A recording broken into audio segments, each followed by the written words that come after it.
Bene, quindi il libro è composto fondamentalmente in due sezioni. Abbiamo voluto dare risalto al cappuccino italiano e quindi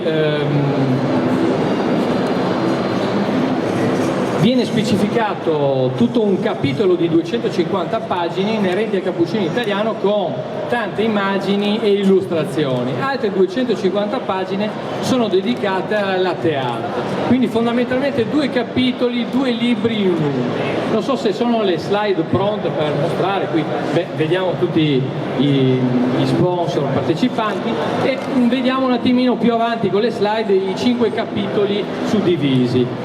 La prima parte del libro è suddivisa praticamente in 4 titoli: cappuccino ed espresso, le 5L del cappuccino, la degustazione, una parte poco trattata in questo ambito, e il mondo del cappuccino. Tutta l'altra sono i segreti del latte art. Qui vediamo alcune immagini che possono scorrere in avanti per comprendere un attimino solo alcune immagini. Iniziamo con le origini del cappuccino, trattiamo parte di cosa si intendiamo per cappuccino italiano, perché molte volte all'estero viene identificato con altre ricette di latte, con altre miscele di latte, quindi ci tenevamo nel dare i parametri esatti. Continuiamo avanti sempre con alcune immagini per dimostrare come va effettuato in maniera perfetta un cappuccino italiano, e più avanti ancora diamo dei parametri specifici dati da tutti gli esperti del settore, non solo quindi per l'espresso italiano ma anche per il cappuccino. Volevamo dare un focus in maniera dettagliata. Continuando avanti con questo percorso del cappuccino, chiaramente parliamo degli elementi che fanno parte del cappuccino, quindi chiaramente espresso, chiaramente l'acqua che è il 98% del componente dell'espresso, e la tostatura. Qui abbiamo anche un articolo particolare rivolto alla tostatura specifica, proprio rivolta alle miscele dedicate al cappuccino. Continuando avanti parliamo delle M che conosciamo tutti quanti, che noi abbiamo voluto integrare oltre le 5 M, quindi come manutenzione, ma anche con altre. Quindi parliamo di miscela, parliamo chiaramente di macchina da caffè, parliamo di macinino, parliamo più avanti chiaramente di mano, l'estro del barista, la professionalità del barista, fino ad arrivare alla manutenzione molto poco considerata tante volte, ma fondamentale, fino ad arrivare a una che ormai con 2 parole è entrata nel comune linguaggio di mission e marketing, anche perché vediamo che non è scontato che la missione sia la soddisfazione del cliente. Perlomeno girando in tanti locali, non solo all'estero ma anche in Italia, vediamo che questa cura non è dedicata al 100%. Marketing intesa come valorizzazione dei dettagli all'interno di un ambiente, e quindi tutto quello che può creare il visual merchandising, ma il creare un'accoglienza rivolta sotto tutti gli aspetti sensoriali del cliente, e ritenevamo comunque opportuno integrare questo.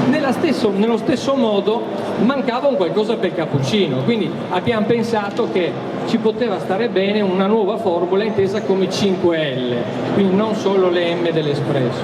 5L perché è molto semplice: latte, lattiera, aggeggio, strumento semplice, ma anche questo poco considerato, perché gli esperti del settore sanno che deve avere determinate caratteristiche, fino ad arrivare alla lancia. Quindi parliamo del giusto tipo di pressione, della giusta forma, della giusta ergonomia della lancia, e andando chiaramente nella lavorazione, L di lavorazione e L di latte art. Quindi con queste 5 semplicissime parole andiamo a focalizzare, memorizzare perfettamente tutte le regole, tutte le cose fondamentali inerenti al mondo del cappuccino. Continuando avanti, all'interno del libro, come accennavo prima velocemente, sono state create delle illustrazioni originali ad hoc per rendere più facile, più semplice, più piacevole la lettura per tutti gli operatori del settore. Quindi vediamo anche avanti altre. Qua ad esempio vediamo funzione tensioattiva delle proteine, la schiuma e la crema. Qui vediamo, andando avanti ancora, altri esempi: sviluppo della schiuma, dove vediamo quanto sia importante che il latte parta freddo, quindi da 4 gradi. Quello che molte volte nei locali ritroviamo la bottiglia di latte appoggiata vicino alla macchina da caffè calda praticamente. Sappiamo quanto sia importante recuperare quel passaggio di temperatura, ma In definitiva, tutte queste illustrazioni, foto, immagini, diagrammi radar servono appunto per rendere più comprensibile tutto questo argomento.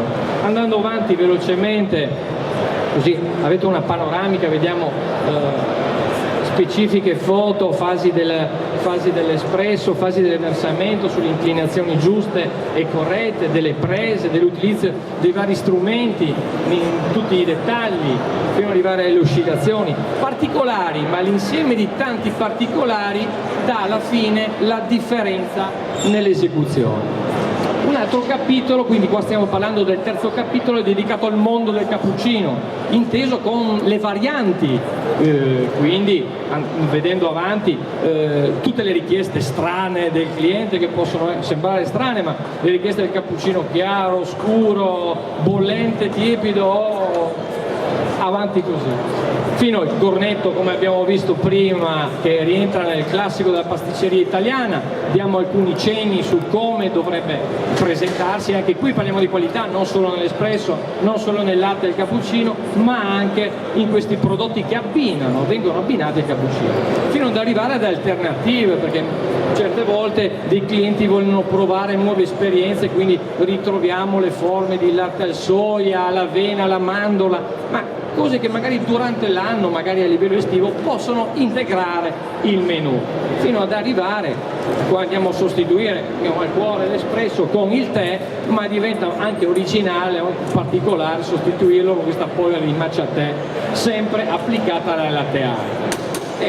Completando questo percorso, se nel primo testo della degustazione dell'espresso l'abbiamo affrontato in tutti i particolari, fra cui anche la degustazione del cappuccino, qui abbiamo voluto approfondire le tematiche della degustazione del cappuccino, partendo dall'analisi sensoriale di questo prodotto e continuando avanti fino alla valutazione del cappuccino con delle schede tecniche d'assaggio, e chiaramente sempre continuando con una chicca, che ritengo una chicca, quindi la valutazione del cappuccino gourmet.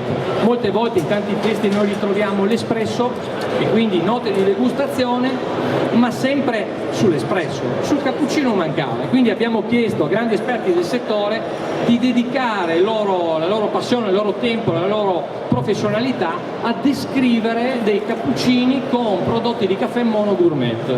Quindi parliamo di Salvador, Cup of Excellence, e andando discorrendo vedremo 11 preparazioni specifiche dell'essenza del caffè, vista però sotto il profilo del cappuccino, fino ad arrivare, ad esempio, qui parlando di un Guatemala Antigua, di un Guatemala decaffeinato, l'abbiamo abbinato ad esempio a un latte alta digeribilità, come arrivando più avanti un Santos brasiliano biologico, ugualmente l'abbiamo abbinato a un latte biologico, e cose che possono diventare chiaramente naturali, ma è piccole notizie che possono essere utili per il barista.